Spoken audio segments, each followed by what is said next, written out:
La route a été bonne? D'accord. Bon, ben on va continuer la Mais alors, visite. On va la continuer, on va la commencer. même. Vous la commencez, oui? Maison. Voilà. Magnifique. Alors voilà. Grande cheminée. Grande cheminée. La bête du Gévaudan, évidemment, on en parle beaucoup dans nos pays.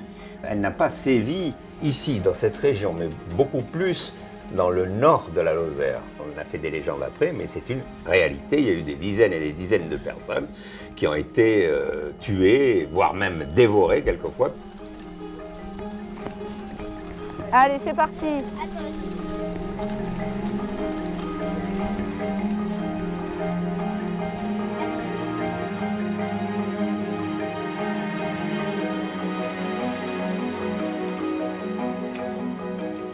Alors vous avez là la tête de la première statue en bois de la bête du Gévaudan.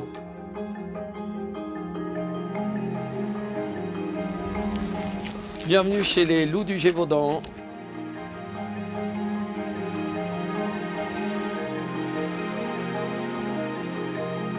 On va s'approcher de l'enclos des loups du Canada et c'est dans cet enclos qu'on a les loups les plus familiers. On va juste entrer à l'intérieur et vous allez les avoir tout autour de nous. Ils ne seront pas loin, ils seront à 2-3 mètres. D'accord ? Bon, on ne tend pas les mains parce qu'il faut noter qu'ils n'aiment pas les caresses.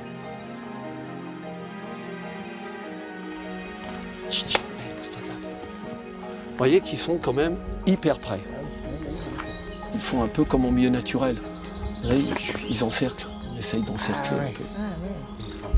Chut. On se calme. Il faut noter que chez eux, quand ils jouent, c'est pas innocent. Le but, c'est d'essayer de vous dominer. Alors quand je vais nettoyer la vitre, je vous dis pas le cinéma. Est-ce que la bête du Gévaudan, c'est Alors la bête du Gévaudan, c'est une histoire réelle, mais il faut remonter à 250 ans en arrière. Je pense de toute façon qu'il y a eu une complicité homme-animal. Et puis les paysans avaient l'habitude de voir des loups, ils savaient à quoi ressemblait l'animal. Ils ont parlé d'une bête parce qu'ils n'ont pas pu identifier un loup.